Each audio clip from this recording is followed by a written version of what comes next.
En la demora, me hace recordar cuando en la época del seminario, claro, el seminario y la facultad de teología están contiguas. Entonces hay que bajar una escalera, caminar unos 40, 50 metros y uno llega a las clases en la facultad. Y resulta que, bueno, los que estábamos en el seminario de Santo Toribio, pues vivíamos a 40, 50 metros del lugar de las clases. Y resulta que los toribianos eran los que llegábamos tarde. Entonces los profesores siempre nos decían, bueno, es que seguro ha habido mucho tráfico.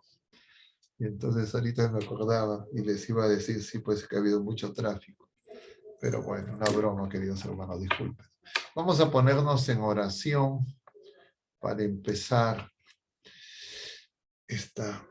este tema. En el nombre del Padre, y del Hijo, y del Espíritu Santo. Amén. Señor Jesús, bendito y alabado seas. Te damos gracias porque nos permites reunirnos en tu presencia. Te pedimos que todas las cosas que pensemos, digamos y hagamos durante toda nuestra vida en el día de hoy, todo parta de ti como su fuente y todo llega a ti como su fin. Y lo hacemos con la oración de los hijos de Dios que tú mismo nos enseñaste, la oración perfecta. Padre nuestro que estás en el cielo, santificado sea tu nombre, venga a nosotros tu reino, hágase tu voluntad, en la tierra como en el cielo. Danos hoy nuestro pan de cada día, perdona nuestras ofensas, como también nosotros perdonamos a los que nos ofenden. No nos dejes caer en la tentación y líbranos del mal. Amén. En el nombre del Padre, del Hijo y del Espíritu Santo. Amén. Muy bien, queridos hermanos. El tema que se ha propuesto para el día de hoy es la resurrección y la vida. Y yo quisiera que empezar haciendo un comentario de índole general. No sé si ustedes así lo experimentan o así también lo perciben, pero ocurre usualmente que la Cuaresma es un tiempo donde, diríamos, nosotros tenemos un poco más claro lo que hay que hacer. La confesión, arrepentirnos, el Vía Crucis, de alguna manera, examen de conciencia, las prácticas que se recomiendan, ayuno, oración, limosna. Diríamos, en nuestra fe, mi impresión es que nosotros sabemos y tenemos, no todos, por supuesto, pero diríamos los laicos comprometidos, tienen bastante claro qué cosas o cuál es, diríamos, el sentido, la espiritualidad de la Cuaresma. Y entonces, pero la Cuaresma es preparación, y es preparación justo para la Pascua. Sobre el Tríduo Pascual hay un poco ya menos de claridad. Comentábamos en estos últimos días que es una sola celebración. Yo constataba ya de hace algunos años, y este año lo corroboraba, que muchas personas no tienen claro que es una sola celebración. Diríamos, es un solo día de 3 días, algo así, el Triduo. Entonces, no se ve la unidad entre el Jueves Santo, el Viernes Santo, el Sábado Santo y la Vigilia Pascual. Pero me parece que es mucho menos claro para muchas personas, no podría corroborarlo, ya esa es una impresión subjetiva, digamos, de mi parte, lo que corresponde ya a la octava y mucho menos todavía a la Pascua. Entonces, ahora, bueno, en la Pascua, ¿qué hacemos? Me da la impresión que hay una especie de desconcierto. Y pienso que eso es porque nos falta, diríamos, suficiente silencio para entrar en el misterio de la resurrección. La encarnación es un misterio inmenso. Toda la vida pública de nuestro Señor Jesucristo es un misterio inmenso. La, la, la Pascua misma, pero la resurrección tiene una densidad, diríamos, mucho más grande que todo lo anterior. Y es determinante en nuestra fe, al punto que San Pablo va a decir, como ustedes bien saben, si Jesucristo no ha resucitado, vana es nuestra fe. Entonces nuestra fe tiene sentido en la resurrección. Y entonces eso significa que lo que haya acontecido en Jesucristo, en nuestra Madre Santísima, en su asunción, que de alguna manera es el eco de la resurrección, es determinante en nuestra fe, en consecuencia es determinante en nuestra vida presente ahora. Entonces, ¿qué significa vivir la resurrección? Es algo que parece no tan sencillo de entender y de poner en práctica. Y yo no sé si es que esto que estoy diciendo es algo que se corresponde con la realidad o es más mi subjetividad. Pero bueno, partimos de esa hipótesis. Y por eso es que vamos a hablar, no porque nosotros tengamos la respuesta a ese interrogante, cabal, respuesta, claridad, no, sino para tratar de juntos aproximarnos a este misterio y ver sus consecuencias a partir de lo que la Iglesia ha hecho, nos enseña y nos ha dejado en la revelación pública. Entonces, eso como primer punto. Lo segundo es que cuando nosotros vamos y nos acercamos, como en esta octava de Pascua, que estamos viendo distintos relatos de distintos evangelios, de los 4 evangelios, el de Marcos es el más escueto, como siempre. Vamos a ver un pasaje esta semana, mañana si no me equivoco. El de Juan es muy denso, tiene muchas cosas. Y Mateo también tiene mucho detalle, Lucas. Pero nosotros necesitamos conocer esos relatos sobre la resurrección. Pero nosotros escuchamos esos relatos y a partir de esos relatos tenemos que hacer, diríamos, ver la implicancia en nosotros. Y para eso se nos presenta el libro de los Hechos de los Apóstoles, donde se ve en la iglesia primitiva, en la iglesia en sus orígenes, en la iglesia apostólica, movida por el Espíritu Santo, cómo va teniendo esa vida de fe. Como ustedes saben, hemos empezado este lunes a leer el libro de los Hechos de los Apóstoles. Hemos empezado en el capítulo 2 y ese relato es después de Pentecostés, pero el mismo día de Pentecostés, y empieza con el discurso de Pedro. Entonces, esos primeros versículos que nos detallan lo que acontece en Pentecostés, diríamos, los hemos omitido y al final del tiempo de Pascua, justamente el día de Pentecostés, los vamos a contemplar. Es decir, desde el principio se nos está presentando la Pascua y la acción del Espíritu Santo. Es decir, la Pascua es el tiempo donde en la historia de la salvación, y nosotros vivimos el tiempo post-pascual, después de la Pascua de nuestro Señor Jesucristo, es el tiempo donde Jesucristo, el Verbo eterno encarnado y resucitado, y el Espíritu Santo actúan en conjunto, de manera más, diríamos, más patente. Y entonces nosotros tenemos que tomar nota de esto y estar muy atentos a todos estos días de la octava y también los días siguientes.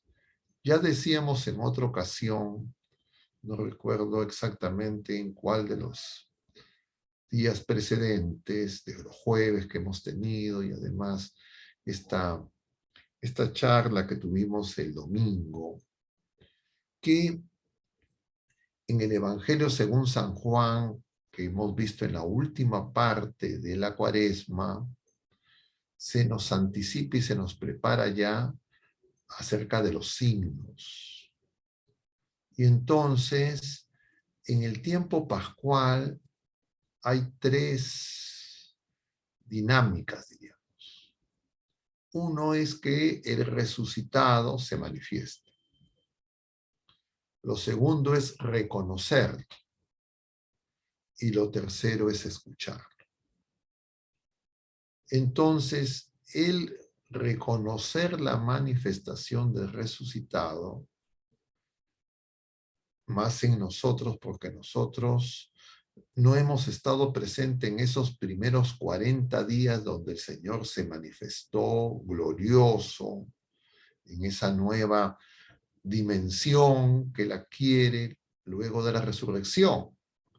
Porque nosotros ahora estamos ya no en esos primeros 40 días inmediatos a la resurrección, donde se producen todas estas narraciones de las que estamos contemplando estos días de la octava, sino que ahora nosotros ya estamos en una etapa distinta, que es reconocer los signos. Entonces, si ya había dificultad para reconocer a Jesucristo resucitado en su humanidad gloriosa, glorificado, una dificultad mayor es para reconocerlo en los sacramentos. Y es el mismo. Es el mismo pero diferente. Por eso es que hay dificultad. Me explico, porque esto de repente se está convirtiendo en algo que es estoy en un monólogo y no quisiera que comentar cosas que no pueda compartirlas realmente con ustedes. Nosotros estamos escuchando ya desde el mismo día de la vigilia pascual la dificultad que tenían los testigos, empezando por las mujeres. Veíamos ya los discípulos de Maús, ahora veíamos que se manifiesta a los 11 y otros más. La dificultad que tiene la Magdalena es reconocer inmediatamente a Jesucristo resucitado. Pero es el mismo, pero no lo reconocen inmediatamente. Hay una dificultad. Entonces, diríamos, es el mismo, pero no es igual. No sé si eso creo que lo he escuchado en alguna canción. No sé si aplica tanto. ¿Ya? Entonces, ¿qué significa eso? Que el que ha resucitado es el mismo que nació de María Virgen, es el mismo que vivió en Nazaret, que trabajó como carpintero, que se manifestó en la vida pública, el mismo crucificado. Pero simultáneamente, es el mismo, pero simultáneamente ha tenido una transformación. Y por eso se traduce en esa dificultad para reconocer. Entonces, esa transformación de Jesucristo resucitado a Jesucristo presente, solo por mencionar el sacramento por antonomasia en la Eucaristía, nos da una dificultad adicional. que es lo que va a hacer que justamente este himno que recoge este himno de Santo Tomás. El Señor ya no solo oculta, diríamos, su divinidad, oculta también su divinidad. Humanidad y divinidad se ocultan, se velan. Y entonces nosotros necesitamos por eso crecer en la fe, en la esperanza y en la caridad, y aprender a reconocer las manifestaciones de Jesucristo post-pascual, presente en sus sacramentos, presente entre nosotros, en nosotros. Y para eso se nos hace esa, diríamos, esa gradación de Jesucristo, Dios y hombre verdadero, a Jesucristo resucitado, glorificado, ya no sujeto a las limitaciones del espacio y del tiempo. Eso, diríamos, primer punto que creo que es importante tomar nota y estar atentos. Okay. Segundo, nosotros hemos recibido el testimonio de los apóstoles de la resurrección. Y el testimonio que nosotros hemos recibido es de dos maneras. Diríamos, tenemos dos tipos de testimonio. No sé si es que las palabras son precisas. Dispénsenme ustedes el uso de estos términos de repente no tan exactos. Pero diríamos, hay dos formas en que se nos revela en la Sagrada Escritura al resucitar. Uno es en la confesión o en la profesión de fe. Y esto lo desarrolla especialmente San Pablo en la primera a los Corintios. Y San Pablo hace algo equivalente también en relación a la Eucaristía. Y San Pablo, diríamos, tiene cercanía en el sentido de que San Pablo no tuvo la experiencia de Jesucristo antes de la resurrección. La experiencia de San Pablo es después de Jesucristo glorificado. Entonces San Pablo nos ha dejado en esos pasajes que menciono de la primera a los Corintios, capítulo 15, que voy a referir en unos minutos, esa confesión. Y nosotros la tenemos que tener en mente. No solo la que se refiere al resucitado, sino también a la que se refiere a la Eucaristía, porque ambas tienen, diríamos, la misma estructura en general de confesión. ¿Y en qué consiste esa estructura? En que San Pablo nos dice cosas que no son solamente su experiencia subjetiva. No es lo que él piensa, lo que él opina, no es su experiencia personal, sino él habla de la experiencia de la iglesia. Y él se refiere permanentemente a lo que él está diciendo y a lo que dicen los otros apóstoles. Y esto es importante porque la primera de los Corintios fue escrita antes que los evangelios. Y entonces San Pablo es muy cuidadoso en las palabras que usa. Ese es entonces una de las, diríamos, de los testimonios que es la profesión de la fe en el resucitado. Y San Pablo en eso es muy enfático, muy claro. Lo segundo es las narraciones de las experiencias de Jesucristo resucitado con distintos personajes, los apóstoles, los discípulos de Maús, las mujeres, etc. San Pablo no entra en los detalles de a quién, etc. Es más, ni siquiera menciona la aparición a las mujeres. Claro, algunas personas ahora en estas sensibilidades actuales dirían San Pablo es un machista, entonces no le interesa. No, sino que San Pablo está escribiendo en un tiempo donde el testimonio de las mujeres no era un testimonio, diríamos, válido, ¿de acuerdo? Entonces, ese es un tipo de testimonio, el de San Pablo, y San Pablo, le repito, tiene una experiencia del encuentro personal con Jesucristo que es diferente a la experiencia de los otros apóstoles.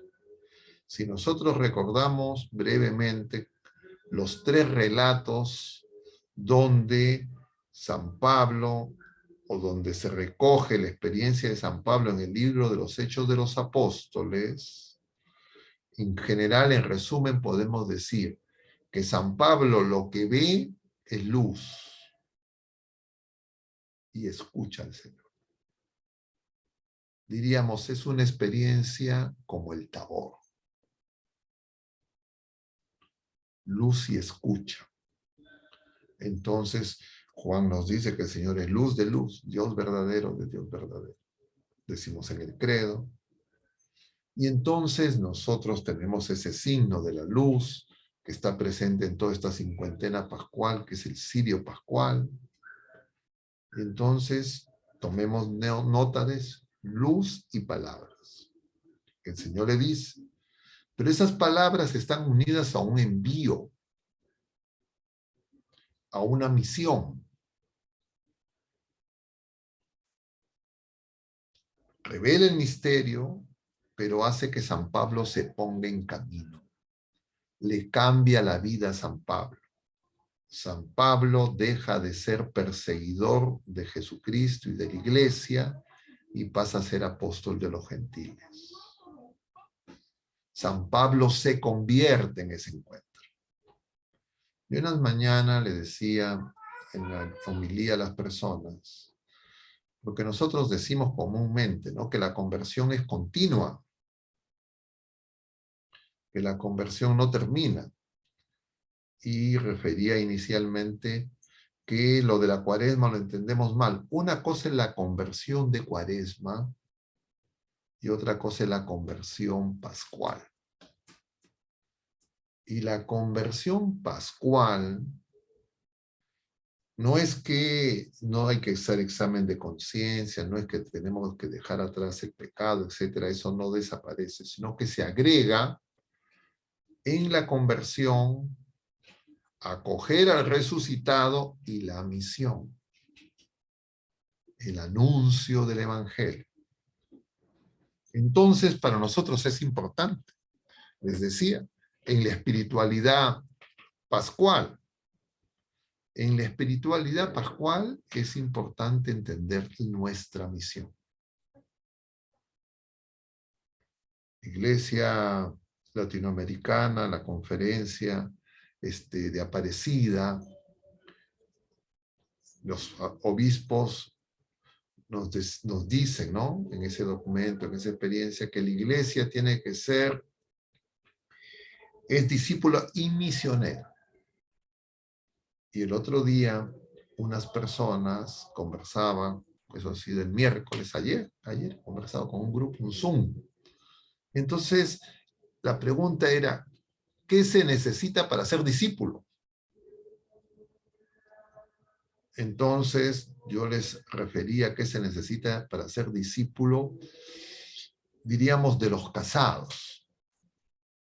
Entonces, si los casados quieren ser discípulos de Jesucristo, yo les decía, no es igual que un clérigo para ser discípulo de Jesucristo. Porque no porque soy clérigo automáticamente soy discípulo y soy enviado. Puede que sí, puede que no. Igual, reciben el sacramento del matrimonio, automáticamente no están enviados. Entonces, ¿qué es lo esencial del discípulo en cada uno de los momentos de la vida? Porque no es igual el discípulo, diríamos, menor de 7 años, que se ha bautizado. No es lo mismo el discípulo que hace su primera comunión, no es lo mismo el discípulo que recibe la confirmación, no es lo mismo el discípulo que recibe el sacramento del matrimonio. Entonces lo central para ser discípulo es vivir el sacramento.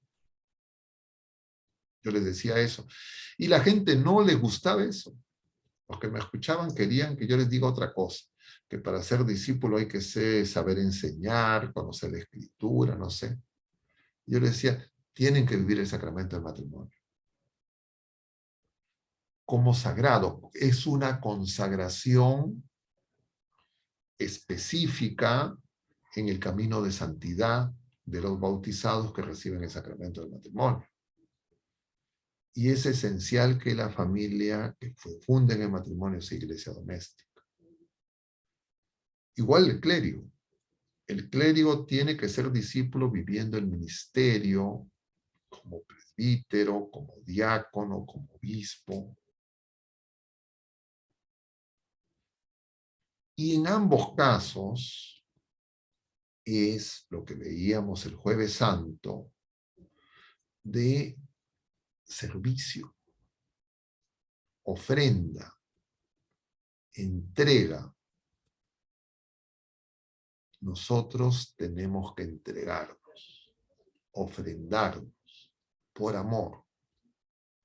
Y eso, ese discipulado no es tener conocimientos teológicos, ese discipulado no se consigue, entre comillas, siendo catequista, ese discipulados nos hace discípulos el Señor estando con Él, en comunión con Él, en la Eucaristía, en la confesión frecuente.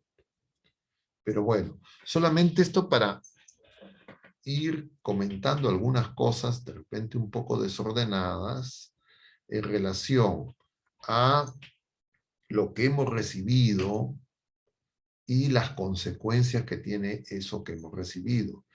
Y refiriéndome específicamente a la confesión de San Pablo y a la manifestación del resucitado en San Pablo, que es enviarlo a la misión. Una conversión para ser misionero y para ser discípulo. Es decir, para escuchar. Discípulo y misionero. Porque todos nosotros estamos llamados a ser discípulos y misioneros. Okay. Entonces, ese es un primer punto. Volveremos sobre lo de San Pablo para hacer algún comentario más. Y luego están los relatos de los evangelios, ya de personas que lo que vieron no fue una luz, sino vieron a un hombre que no supieron reconocer inicialmente como el Señor, a pesar de que lo conocían perfectamente, pero que lo reconocen por su voz, cuando los llama por su nombre y por sus gestos, pero no todos igual. No todos lo reconocen con igual rapidez y facilidad, y no es un fantasma, tiene cuerpo. Ahora veíamos el Señor en la continuación del relato del pasaje de los discípulos de Maús, el Señor come con ellos, lo tocan, conserva las heridas, su costado sigue abierto.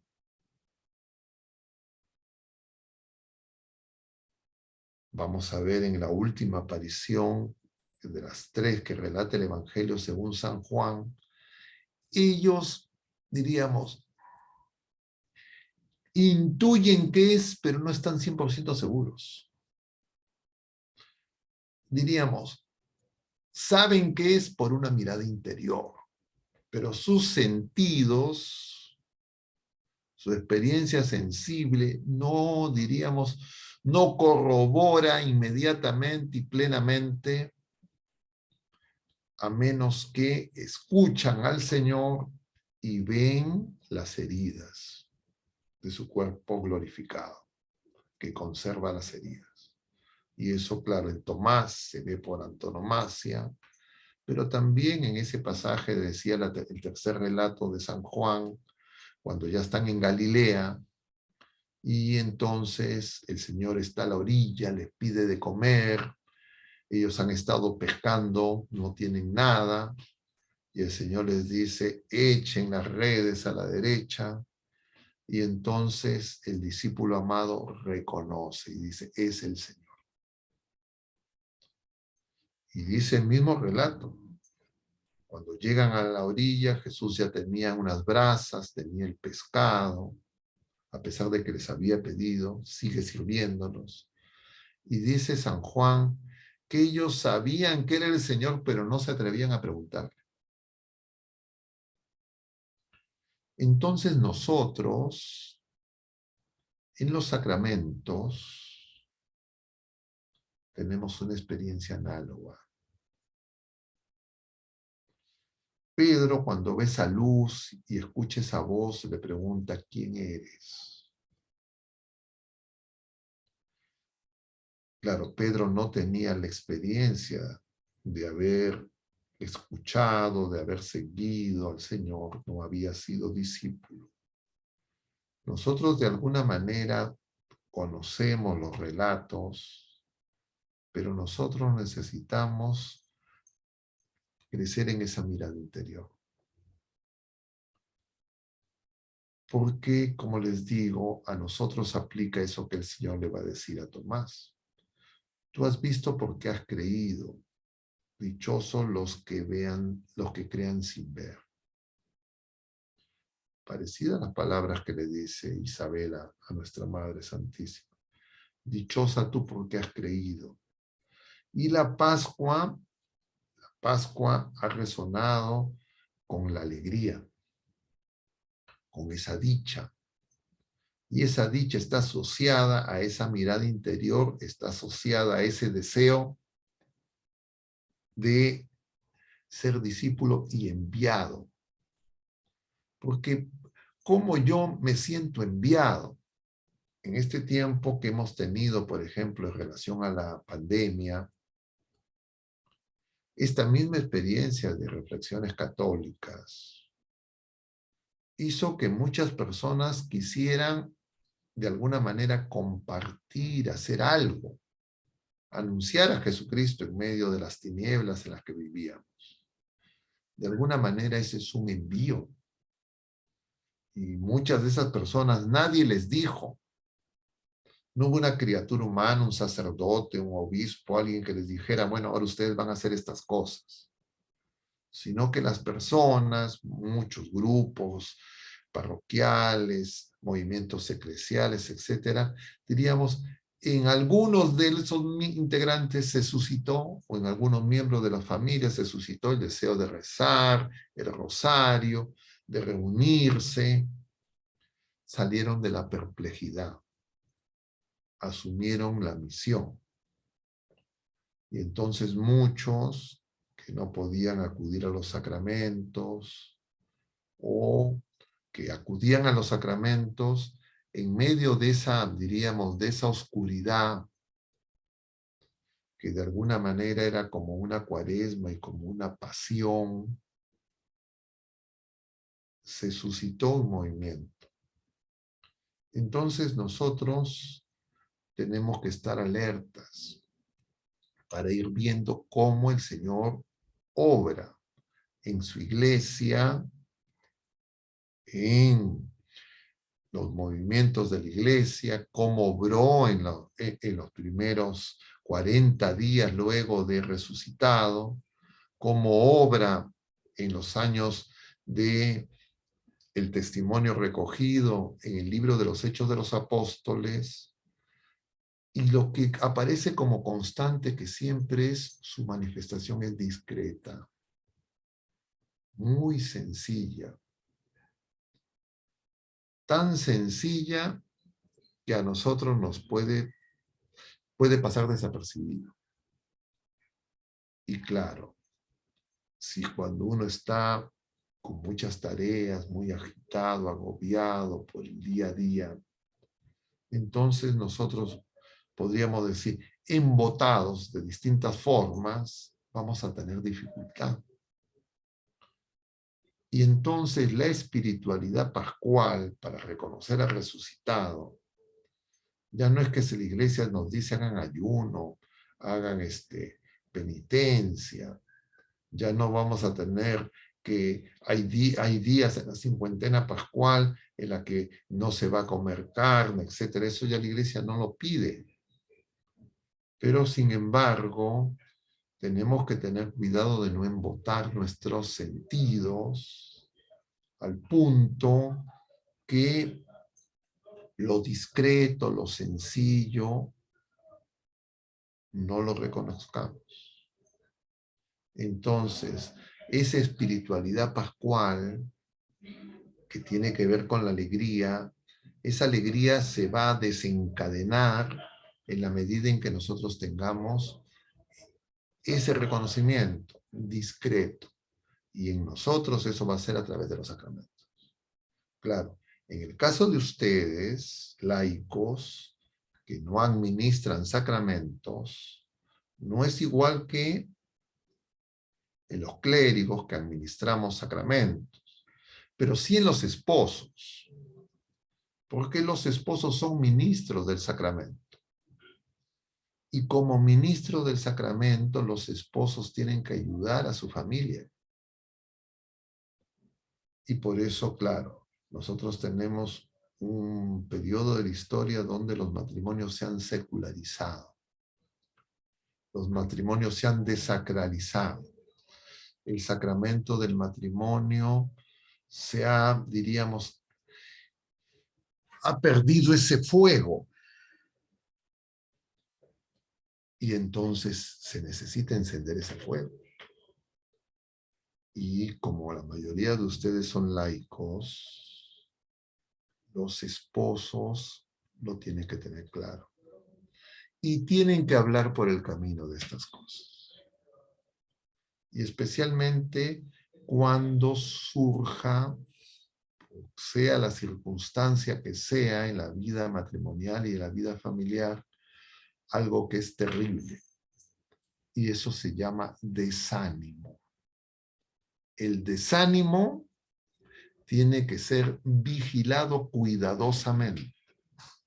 La tristeza tiene que ser vigilada cuidadosamente porque puede ser oportunidad para el encuentro, pero puede ser también oscurecimiento si es que no hay atención. De alguna manera se ve en María la Magdalena. Ve el sepulcro vacío, se desanima, llora, está viendo el suelo, dice el evangelio que veíamos el domingo, perdón, el Vigilio, en San Lucas. Juan no utiliza esa expresión que está viendo el suelo, usa Lucas.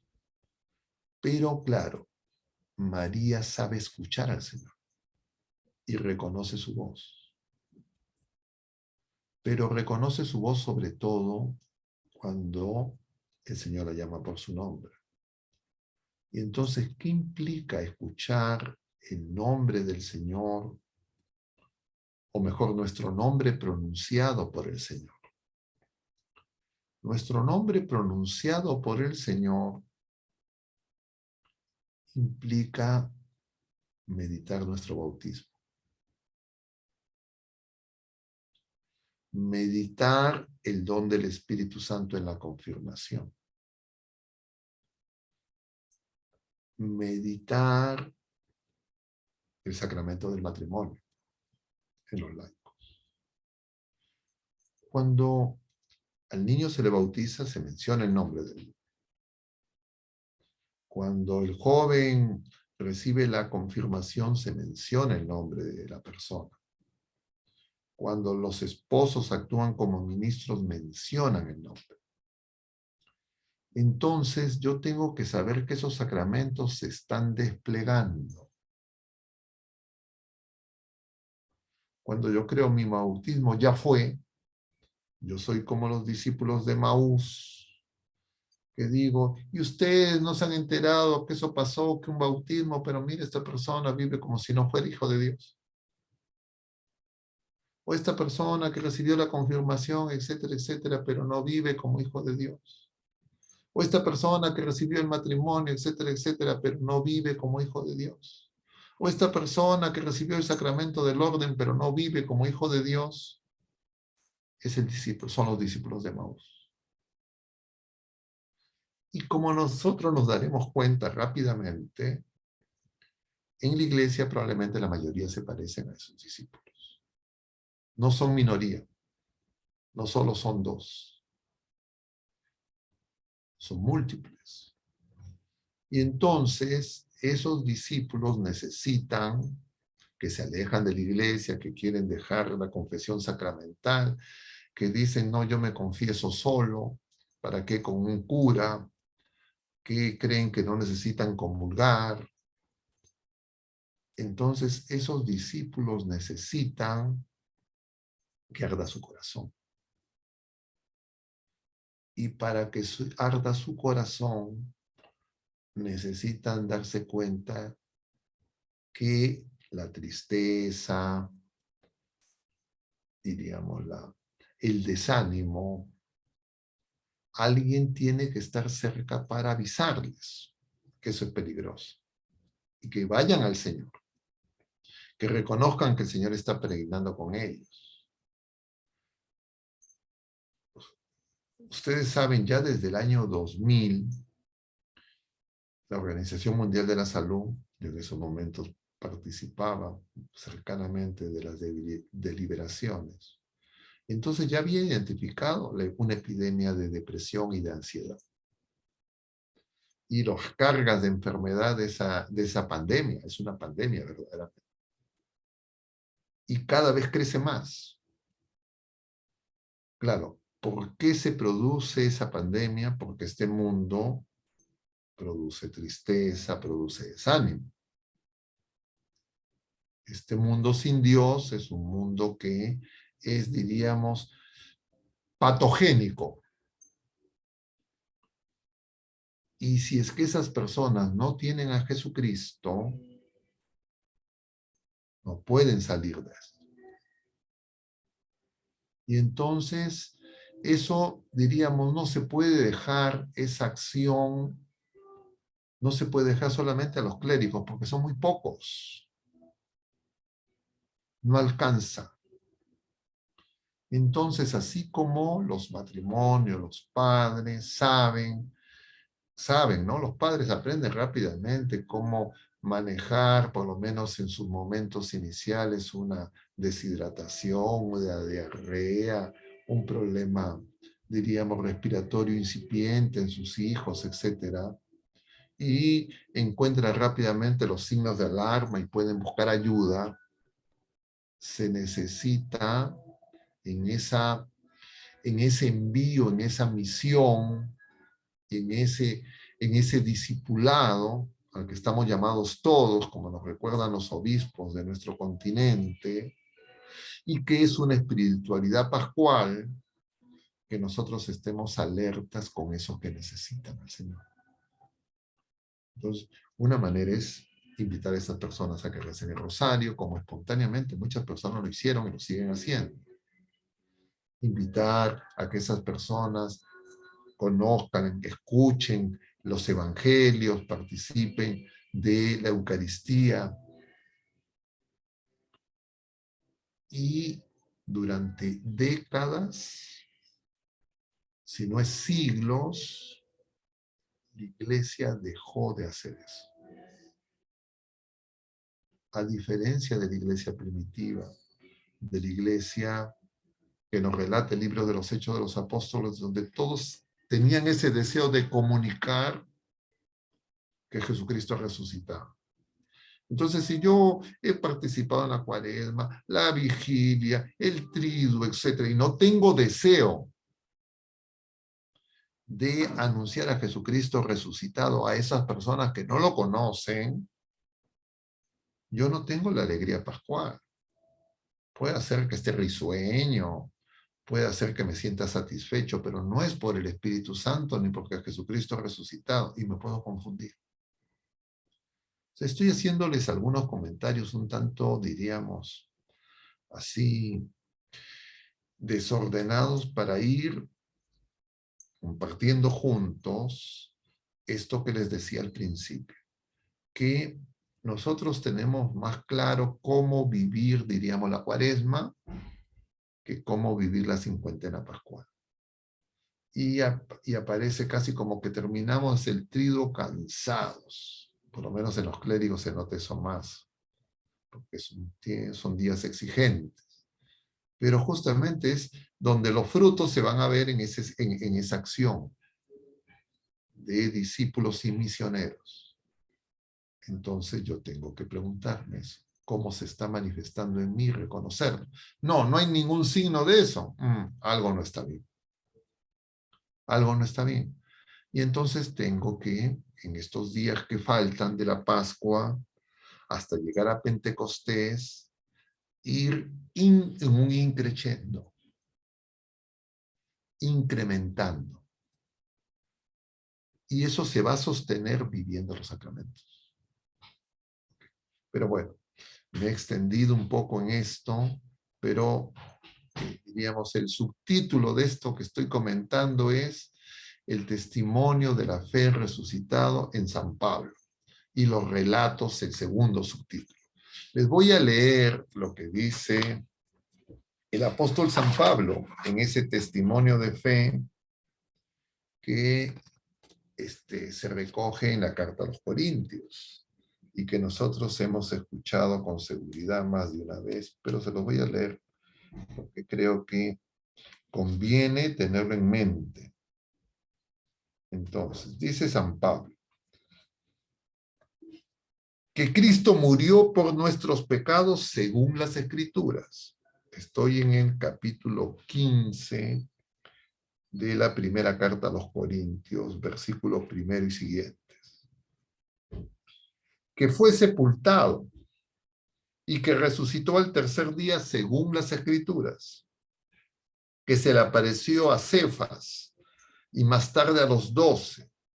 Después se apareció a más de 500 hermanos, la mayoría de los cuales viven todavía.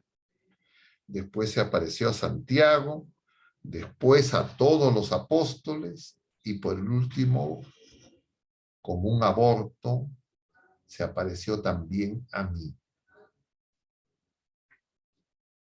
Y entonces, si nosotros vamos viendo versículo por versículo, no va a haber el tiempo para hacerlo aquí en este espacio, por lo limitado de nuestra disponibilidad.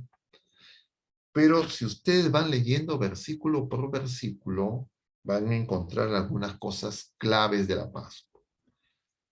El que ha muerto es el mismo que ha resucitado. Y eso estaba en las Escrituras.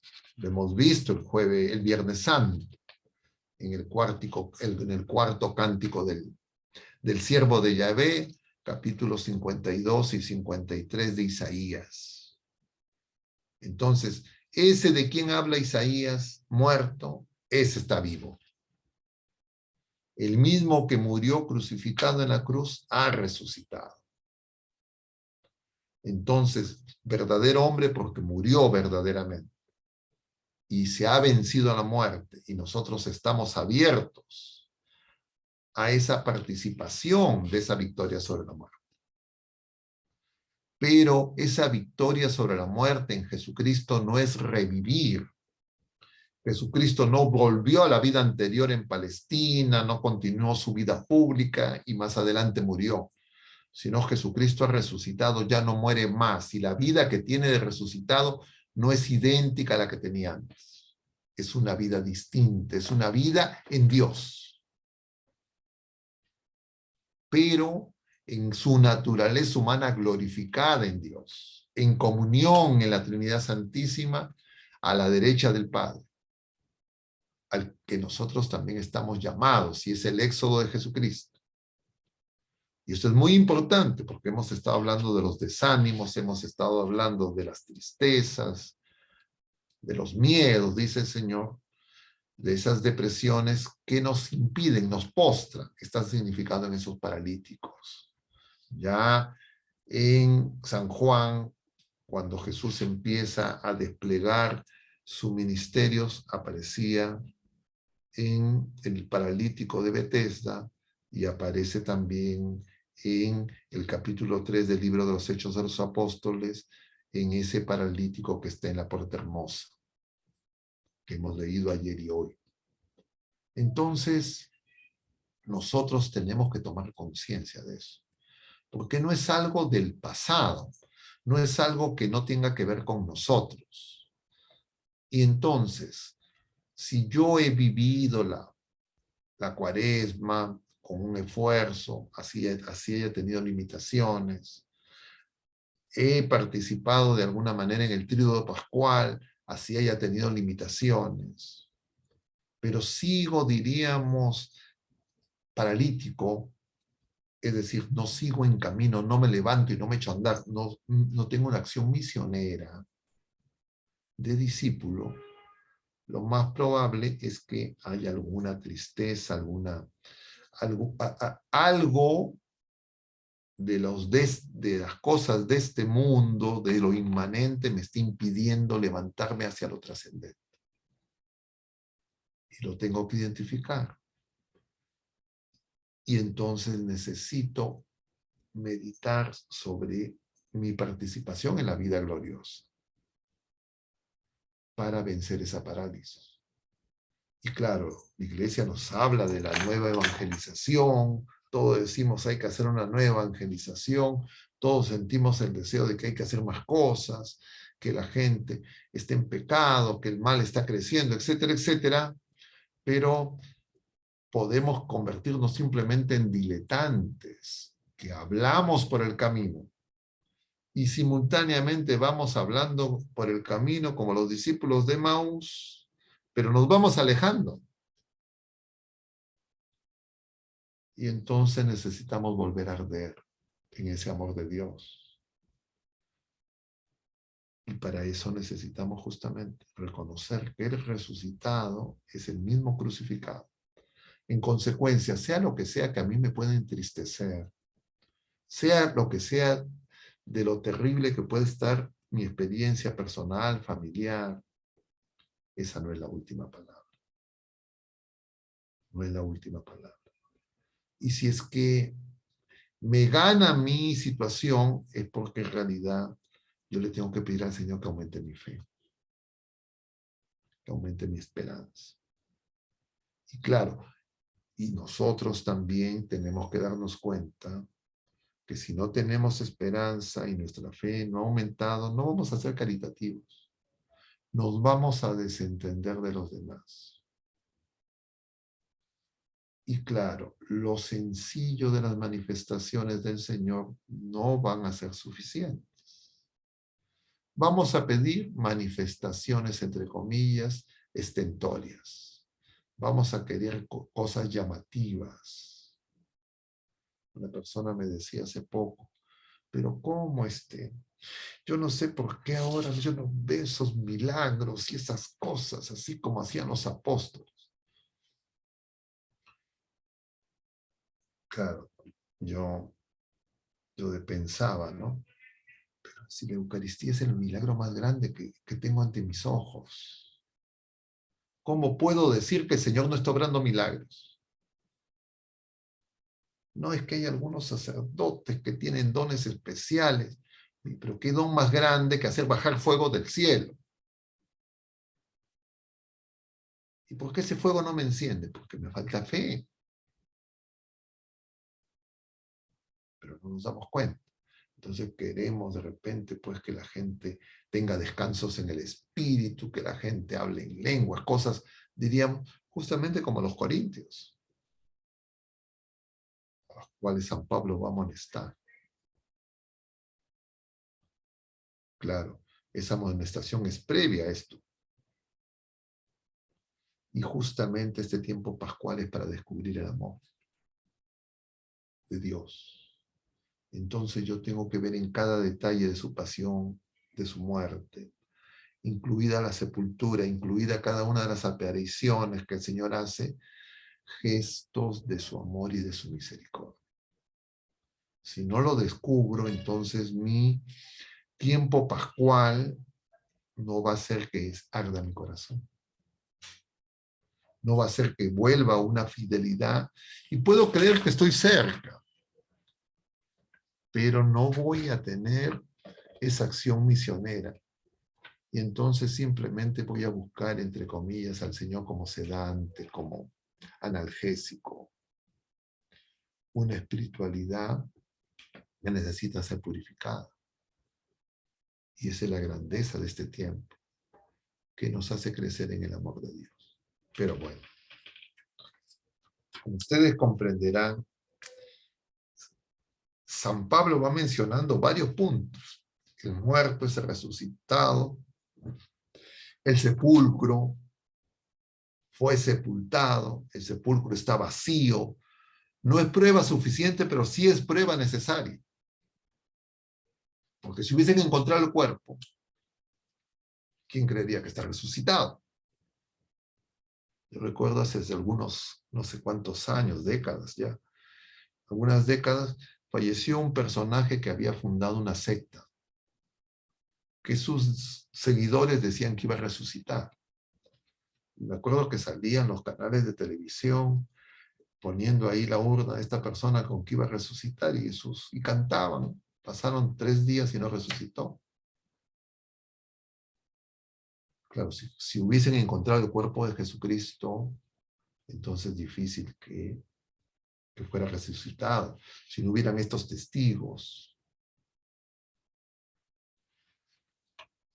Pero estos testigos tenían dificultades. Luego que el Señor come con esos discípulos. Luego el tema del tercer día. Claro, se van acumulando cosas. Y vemos por eso que en esta segunda parte las distintas narraciones que estamos viendo ahora tienen cosas en común, pero tienen diferencias también. Pero tienen algunas cosas en común, la dificultad de reconocer, el que come, el que deja que lo toquen, el que el Señor se esfuerza en que se den cuenta que no es un fantasma, que tiene cuerpo, pero que no tiene limitaciones de espacio-tiempo, que entra con las puertas cerradas, pero que algo ha cambiado en él. Y por eso es que no lo pueden reconocer inmediatamente. Algo en su aspecto no es idéntico, pero lo reconocen. Pero este punto, además, nos hace y nos muestra que efectivamente lo que se ha producido es una novedad total. Porque la vida nueva de Jesucristo no es la vida anterior. Con eso, en estos segundos, minutos, no sé qué voy a tomar, voy a hablar de la otra parte de esta charla, ¿no? Porque esto será la resurrección y la vida. Es una vida diferente. Es una vida que ya es eterna. Es una vida que sigue siendo corporal, pero no con las mismas características de la corporeidad previa. Es una vida que no tiene limitaciones de nuestra vida presente, pero que puede comer, que conserva las heridas. Pero esas heridas no lo dañan, sino que al contrario, esas heridas curan, sanan. Eso es lo que justamente en este cuadro que yo tengo en mi habitación detrás mío, está significado en esa imagen que Santa Faustina contempló. Celebraremos la misericordia de Dios el domingo. Es más que una imagen, es el misterio de Dios mismo. Y Jesucristo resucitado tiene el corazón abierto. Pero ya no lo daña, ya no lo mata, sino que ese corazón abierto derrama sus dones, da vida, una vida distinta, diferente, más plena, que nosotros ya hemos recibido sacramentalmente en el bautismo y que tiene que crecer para poder ser discípulos, para poder ser misioneros, para poder ser hijos de Dios, para alcanzar la patria celestial, para vencer nuestros desánimos. para vencer nuestras tristezas, porque la alegría que nos da el Señor nadie nos la puede quitar, nos dice el Señor. Ni siquiera la experiencia del dolor, ni siquiera la experiencia del abandono, de la desolación. Claro, con eso no debería haber depresión ni ansiedad, pero están en aumento. Y porque justamente, entre otras cosas, como hipótesis, nos falta contemplar esta espiritualidad de Jesucristo glorioso, resucitado. Entonces, Jesucristo no es alguien que ha regresado a la vida anterior. No es un fantasma. No viene al encuentro, no se hace encontradizo, pero ese encuentro con Él no son meras experiencias místicas, plenamente subjetivas, inefables, sino que son experiencias concretas, y en nosotros esas experiencias concretas son los sacramentos. Entonces, si nosotros no amamos más a la iglesia, no amamos más a los sacramentos, que son la espiritualidad pascual, que son los frutos de la Pascua, que son las manifestaciones del resucitado en el Espíritu Santo. Y claro, el mundo, el demonio, ha hecho estragos para impedir el que nosotros podamos crecer en esa fe. Y por eso se ha lanzado como león sobre el sacramento del matrimonio y sobre el sacramento del orden. Entonces, los esposos y los clérigos no damos el testimonio que la gente necesita. Y entonces tenemos que hacer oración por los esposos, por los clérigos, porque son personas que están llamadas a cumplir en esa misión, en ese envío, un servicio esencial. Y si es que ese servicio no se realiza, y ese servicio es testimoniar el amor de Dios y ser canales de la gracia, entonces nuestros hermanos, los más pequeños, los más frágiles, no tienen a quién acudir. Porque Pentecostés no fue un día. El corazón abierto de Jesucristo sigue emanando esa gracia, esas misericordias. Los sacramentos se siguen celebrando, pero las personas no lo acogen. No tienen hambre de Dios. Y entonces muchas veces cuando nosotros hablamos por el camino, no le hablamos a la persona justamente de esos misterios. Son misterios verdaderamente revelados, pero misterios. Y entonces muchas veces hacemos análisis cuasi político, casi cuasi antropológico. Y claro, esa hambre y ese fuego no hace que arde el corazón de la gente y puedan reconocerlo en los sacramentos. Porque si las personas reconocieran a Jesucristo, que actúa a través de un sacerdote pecador, en los sacramentos, si las personas pudieran reconocer a Jesucristo a través de los esposos, entonces ese fuego que está sobre nuestras cabezas nos haría salir a las calles. La gente diría, estamos borrachos. Pero estamos en realidad postrados, adormecidos, con las lámparas apagadas. Entonces, para resumir y poder dar una oportunidad de tener un tipo de intercambio.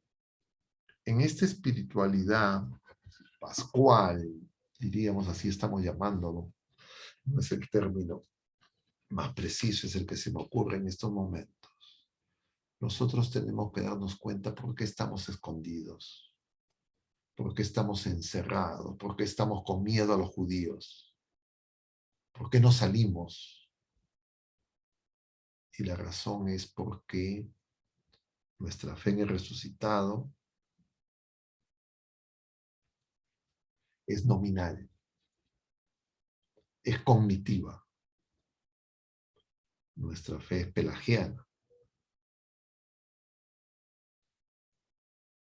Y entonces necesitamos esa conversión. Y hay que pedirla.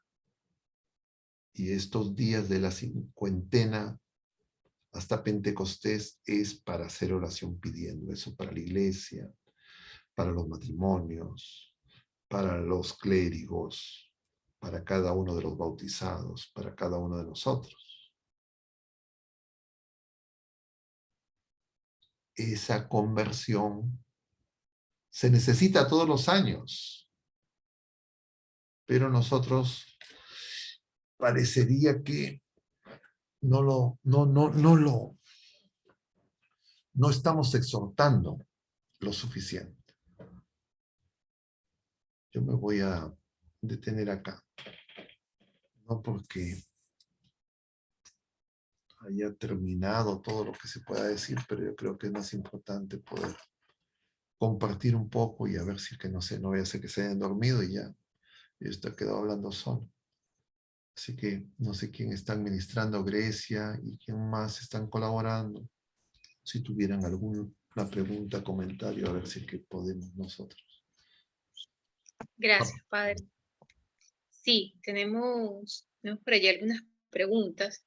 Una de ellas dice así: si Jesús resucitado es diferente en imagen al Jesús como hombre vivo, ¿cómo se pueden interpretar la presencia de las heridas en el Jesús resucitado? Esto creo que hace énfasis en la parte de que los discípulos no podían reconocerlo. Diríamos, es el mismo, pero se produce una dificultad para reconocer. Es misterioso, no lo sabemos, porque no se nos ha descrito en que, mira, si sabes que esta va a ser diferente. No sabemos. Lo que sabemos es que cuando escuchan al Señor, cuando el Señor me muestra sus llagas y cuando el Señor les llama por su nombre, lo reconocen. Y el punto más alto de ese reconocimiento es el que realiza Tomás, que veremos este domingo, cuando le va a decir, Señor mío y Dios mío. Entonces, ¿qué exactamente? No tenemos pues los detalles. Y entonces por eso nosotros tenemos que darnos cuenta que avanzar en esta peregrinación como discípulos y misioneros, hijos de Dios, desde nuestro bautismo, como nosotros poco a poco hemos pasado de bautizados, niños que de repente rezaban con sus padres, la primera comunión, cosas que de repente no terminábamos de ver qué es esto, de repente lo social, lo externo nos distraía, nos atraía. Y en algún momento uno siente que se compromete más, quiere más, quiere ser más fiel, quiere corresponder. Entonces el Señor nos está purificando en la fe, en la esperanza, en la caridad. Pero uno lo reconoce, pero lo reconoce con una mirada interior, diríamos así. Nosotros no tenemos la experiencia de comparación de Jesús antes de su pasión. Dice Isaías que no tenía ni belleza ni hermosura, volteaban el rostro, y luego resucitado, conserva las heridas, pero no tenemos pues los detalles. Diríamos, esas narraciones que están en los evangelios, es para que nosotros crezcamos en esa fe. Pero el Señor es tan misericordioso que nos ha dejado además otros testimonios. Para los que no tienen fe, diríamos. Dos de esos son justamente el sudario y la sábana santa, que con los rigores de las ciencias, todo lo que desde la ciencia se puede interrogar y preguntar apunta que corresponden al resucitado. No hay explicación de cómo ha quedado eso impreso, según las ciencias, incluso ahora, siglo XXI. Claro, eso le sirve para la gente que no sabe quién es Jesús, no ha recibido el don de la fe. Con eso muchos incluso se han convertido, ateos, científicos ateos se han convertido en el estudio de la sábana santa. Pero nosotros hemos recibido sí la fe. Y entonces la fe no es visión plena. La fe es una peregrinación en que todavía no estamos en la visión plena. Hay luz y hay sombra. Y en la medida en que nosotros crezcamos en el corazón, nos dispongamos mejor y en la oración pidamos más fe, el Señor nos dará dando la luz que necesitamos. Pero no una luz al punto de enceguecernos de manera ordinaria. Puede ocurrir de manera extraordinaria como en San Pablo, que a mediodía dicen, contempló una luz que lo encegueció. Pero lo encegueció para que pueda ver lo que no veía. El Señor nos va curando para que nosotros vayamos reconociendo su presencia. Entonces, ¿por qué nosotros necesitamos peregrinar en la presencia del Señor? Pero claro, no es una comparación, entre comillas, ¿cómo decimos? Positivista. Es de fe y de razón, pero no es en la lógica positivista. No sé si eso queda claro. De las ciencias positivas, del empirismo inglés.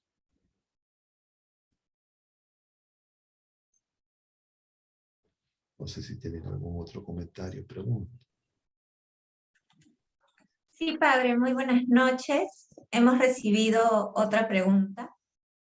Nos dicen, padre, con frecuencia se ve que hay más mujeres devotas que hombres devotos. ¿Acaso esto que vemos hoy sucedía en la época de Jesús? Pues leemos en la Biblia que fueron las mujeres las primeras en dar la noticia de la resurrección de Cristo.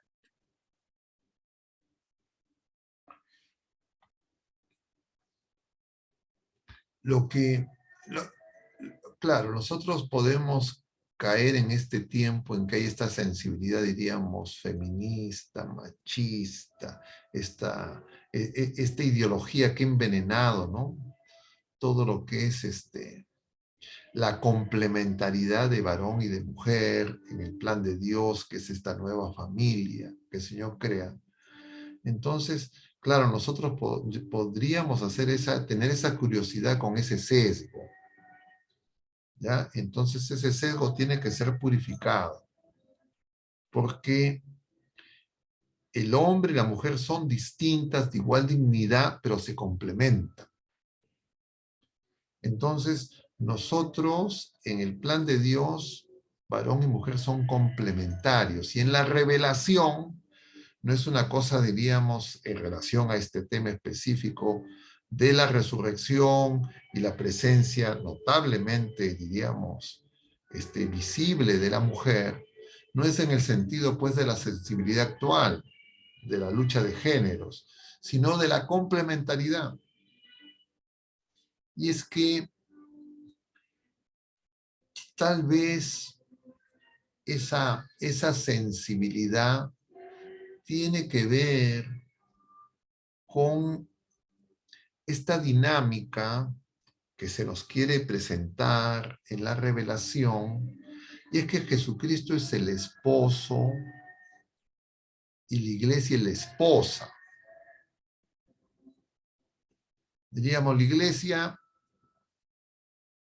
no en el sentido de género ni de sexo, no es que sea mujer. La iglesia acoge, en ese sentido es femenina, acoge la revelación. Entonces, el Señor, que tiene tantos detalles, ha querido pues que sean las mujeres las que expresen esa acogida, ¿ya? Pero claro, nosotros podemos hacer la traducción de género, entonces los hombres, las mujeres, etcétera, etcétera, que sería un error. Lo que es cierto es que la mujer, en esa complementariedad, es la que acoge, y acoge a la vida, y Jesucristo es vida. Entonces, tiene una sensibilidad espiritual distinta a la del varón, pero complementarias. No es que una es mejor que la otra, al estilo de la visión, diríamos, de género, de la ideología actualmente que se quiere imponer. Entonces hay que tener cuidado en que de repente nosotros estamos asumiendo esos parámetros y querer leer la escritura con esos criterios, ¿ya? Es el sentido de la complementariedad.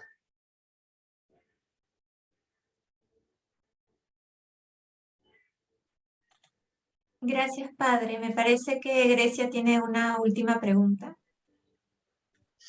Así es, padre, gracias por su respuesta. Sí, ahora tenemos esta pregunta y dice así: usted, padre, ha mencionado que terminamos el triduo o la vigilia pascual, creo que se refiere a la misa de sábado en la noche, terminamos un poco cansados. Los adultos no tenemos problema porque al final estamos contentos por la resurrección de Cristo.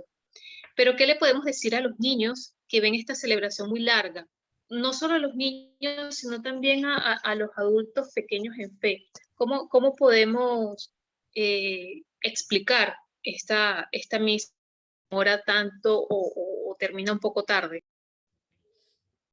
Claro, justamente eso expresa pues esa mirada naturalista de lo sobrenatural. Entonces, es ese sentido eficientista, ¿no? Estas cosas duran mucho, duran poco, son entretenidas, son aburridas, etcétera, porque nosotros hemos, diríamos, mutilado la dimensión espiritual. Y claro, si no hay fe, yo no aguanto una misa ni de 1 hora ni de 2 horas. Si no hay fe, yo no voy a rezar ni 5 misterios, ni un misterio, ni un denario. Entonces, claro, nosotros incorporamos toda esta mentalidad modernista que tenemos porque nosotros somos hijos de este tiempo y el mundo ha sembrado esas confusiones. Y entonces nosotros queremos acomodar lo sobrenatural y lo sagrado a nuestros criterios meramente pasajeros, temporales, gustos y perspectivas. Y eso es un grave error. Entonces,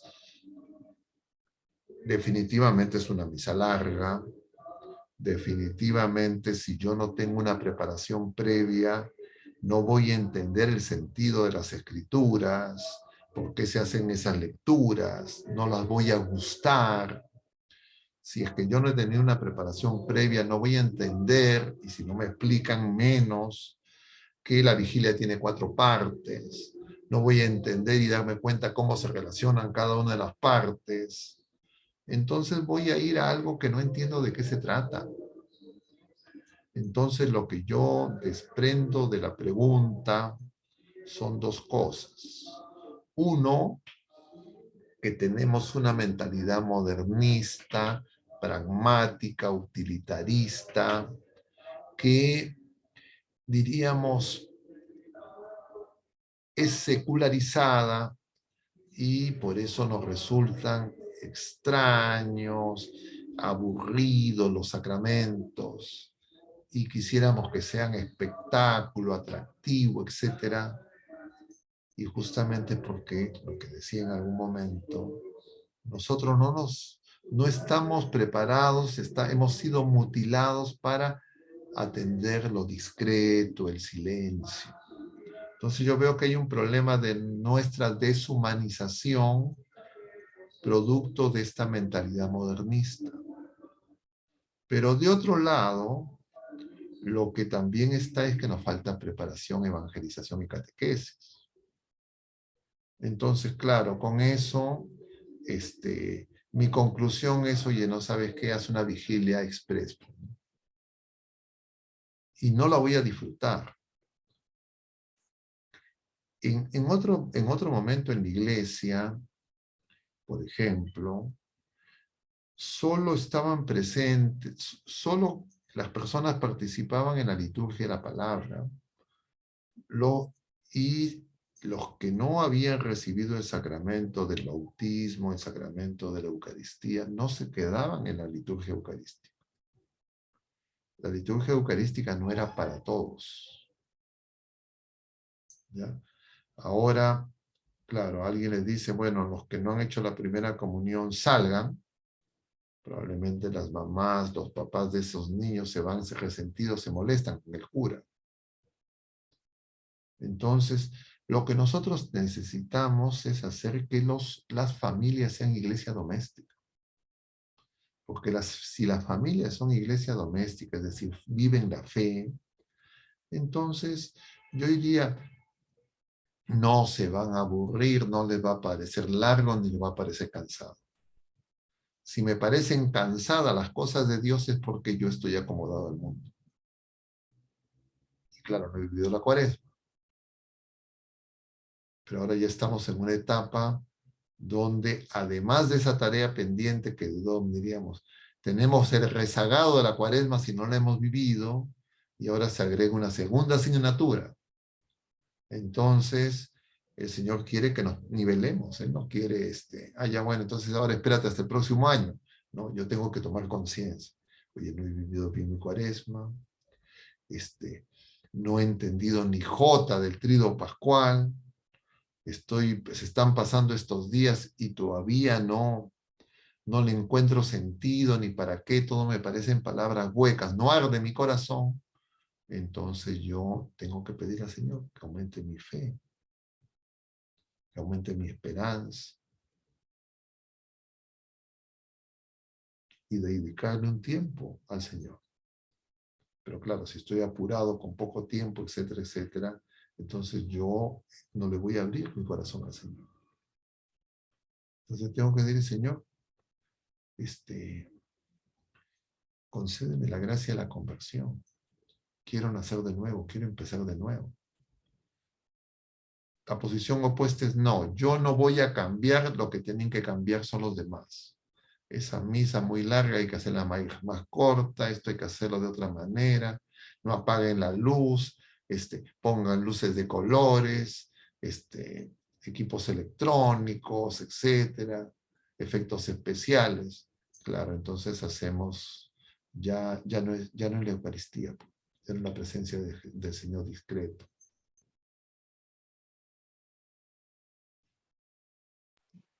Gracias, Padre.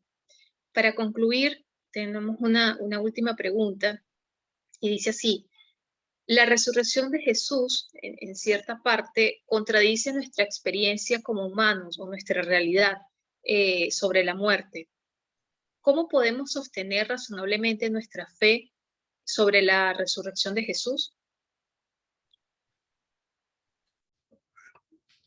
Ser cristiano, ser católico, es sobrenatural. Si alguien quiere tener una fe razonable en el sentido sin gracia, o sea, necesita volver al casillero anterior. A ver, que la fe es ser cristiano. ¿De acuerdo? Entonces, eso lo tenemos que tener como premisa, no lo podemos olvidar.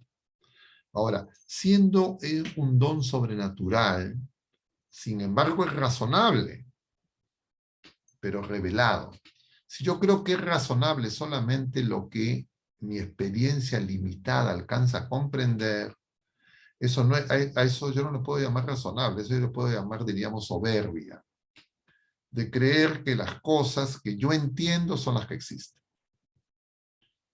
y obviamente hacer poco ejercicio de mi capacidad intelectual, porque si yo hiciera ejercicio de mi capacidad intelectual me daría cuenta que hay muchas cosas que no entiendo, absolutamente naturales. Entonces cuando yo me pongo así con una arrogancia, no, pero estas cosas no las entiendo, etcétera, ¿cómo me hace razonable?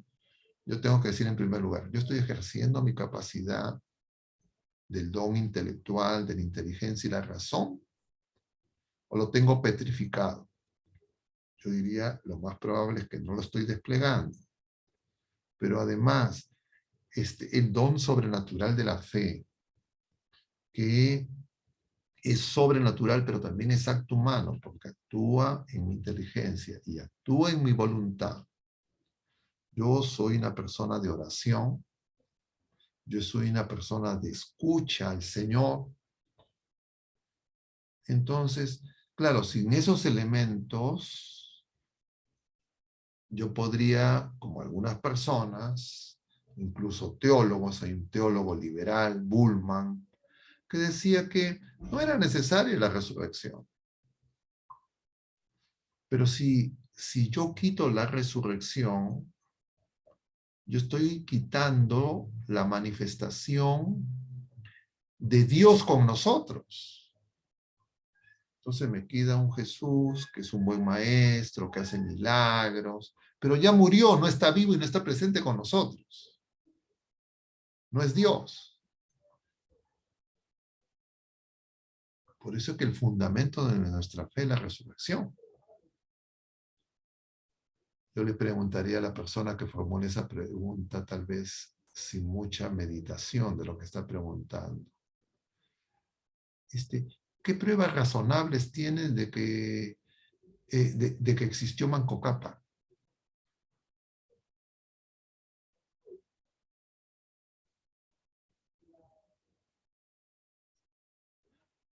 De los personajes históricos. No hay personaje histórico que tengamos más evidencia que Jesucristo resucitado. Entonces, a veces nosotros creo que repetimos lugares comunes que de repente hemos escuchado en algún lugar, pero no entendemos de dónde vienen esas cosas que se nos vienen al pensamiento. Y está bien que los manifestemos. No está mal que digamos esas cosas, pero tenemos que darnos cuenta que esos pensamientos no son, como uno puede creer, una pregunta inteligente, aguda, sino es lo que el Señor le dice a esos discípulos de Maús. ¡Qué necios y torpes son! Entonces yo tengo que partir de ahí. Oye, soy necio y soy torpe. ¿Qué significa necio? Necio significa que lo que me está diciendo el Señor, que la grandeza del amor de Dios manifestado en la cruz, para mí me parece una tontería. Torpe significa que todo lo que el Señor me está diciendo no lo estoy escuchando, no lo estoy guardando en mi corazón, no lo estoy aplicando a mi vida. Y entonces, claro, no es lo mismo, yo no sé quién ha hecho la pregunta, pero no es lo mismo porque esa pregunta la formula un niño de primera comunión que se está preparando, donde sería muy comprensible una pregunta de ese tipo, o incluso un joven de confirmación. Pero alguien que sea una persona laico comprometido, de grupos parroquiales, etcétera, etcétera, y que plantee esa pregunta, yo le diría, lo que le está faltando a esa persona es oración. No es hacer un curso de teología, sino lo que le falta es oración y vivir los sacramentos. Y la oración en el sentido de escuchar al Señor, escucharlo en la Escritura. Entonces, claro, tampoco nos asustemos, porque efectivamente nosotros tenemos esas limitaciones, y por eso el Señor es tajante y duro con los discípulos de Maús.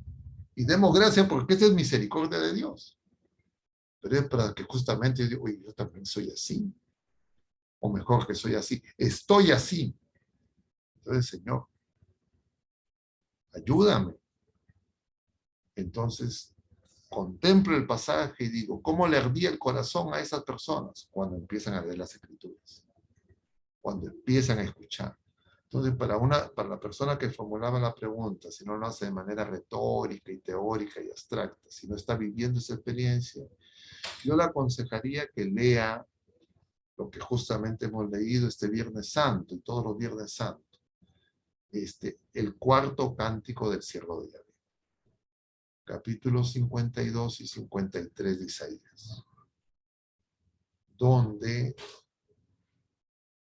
se nos dice con un detalle más de 7 siglos antes lo que va a experimentar el Señor Jesús. Lo que significa que todo estaba anunciado. La resurrección era algo que de alguna manera está también en la revelación, pero era algo difícil de entender, porque es totalmente nuevo. Tan es así que el apóstol San Marcos, el Evangelio según San Marcos, cuando nos refiere el pasaje de la transfiguración en el monte Tabor, entonces el Señor les dice, ¿no?, que no comenten eso porque el Tabor es un anticipo de la resurrección. El Señor les dice, no comenten eso hasta después de la resurrección de los muertos. Y dice que los apóstoles, los 3 que fueron con Jesús, ¿no?, que son Pedro, Santiago y Juan, decían entre ellos, ¿qué será eso de la resurrección de los muertos? Claro, la resurrección de Jesucristo es una total novedad, pues, ¿no?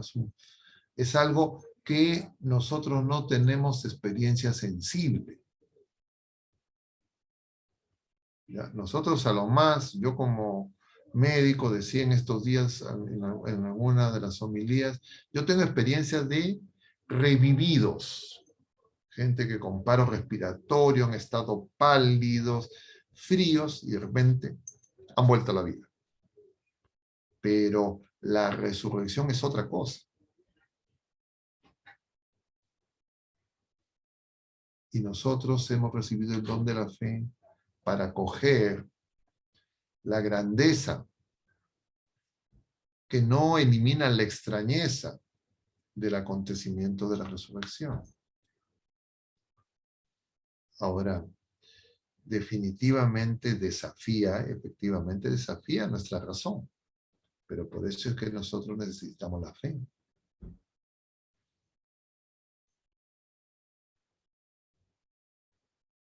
Como que diríamos, la resurrección de Jesucristo abre una nueva dimensión. ¿Qué dimensión es la que abre? La dimensión escatológica. La dimensión de lo último que va a pasar. Lo que va a pasar después de nuestra muerte, de lo que va a pasar cuando venga el Señor glorioso. Eso ya se anticipa en la resurrección de Jesucristo. Entonces, claro, es algo que es simultáneamente histórico, aconteció en un momento en la historia, hubo testigos presenciales oculares que afirman, más de uno, hasta 500, dice San Pablo, se apareció luego también a San Pablo, pero es un asunto que está más allá de la historia, porque nos abre a la dimensión eterna. Entonces, por eso es un misterio y es el misterio central, sin el cual nuestra fe se cae. Si yo no acojo la resurrección, yo me quedo con un Jesús maestro, como un sabio, como Buda, como Confucio, pero no Dios, que ha vencido la muerte, que ha vencido al pecado, que nos ha abierto a la eternidad, que nos va a hacer participar a nosotros de una vida que venza todo eso que ahora nos aflige, nos desconcierta. Es algo absolutamente novedoso. También lo fue la encarnación. Pero claro, si Jesucristo hubiese muerto y no hubiese resucitado, ¿cómo participamos de esa obra de Dios? ¿Cómo sostenemos que los sacramentos son Jesucristo vivo? Por eso es necesario en estos días, una y otra vez, en oración, en la escucha, pedir al Señor la fe y la esperanza para que nuestro corazón arde. Porque sin eso nosotros no somos verdaderos cristianos.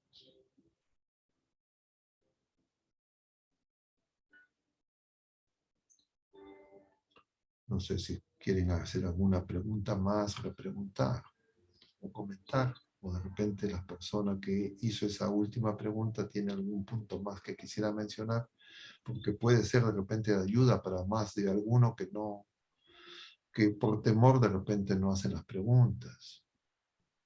Son Gracias, preguntas padre. anónimas, ¿no? Entonces no tengan temor. Creo que ha quedado bastante claro. Bueno, vamos a terminar con una oración entonces. Gracias por su explicación. Gracias. Vamos a terminar con una oración. Dios te salve María, llena eres de gracia, el Señor es contigo.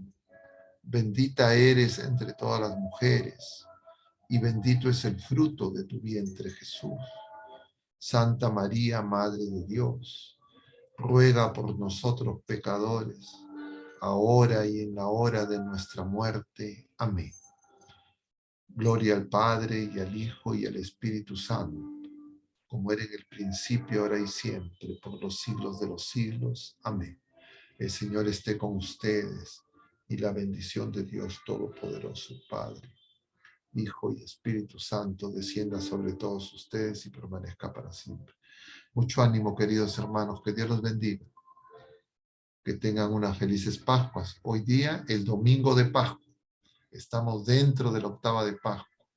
Es ese domingo, igual que ayer fue domingo, que el lunes calendario fue domingo, mañana viernes será domingo, el sábado será domingo, el domingo que viene es el mismo domingo. Estamos en el domingo, que es el día en que actuó el Señor. Mucho ánimo, que Dios los bendiga. Hasta la próxima. Gracias, Padre, bendiciones. Gracias a ustedes. Gracias.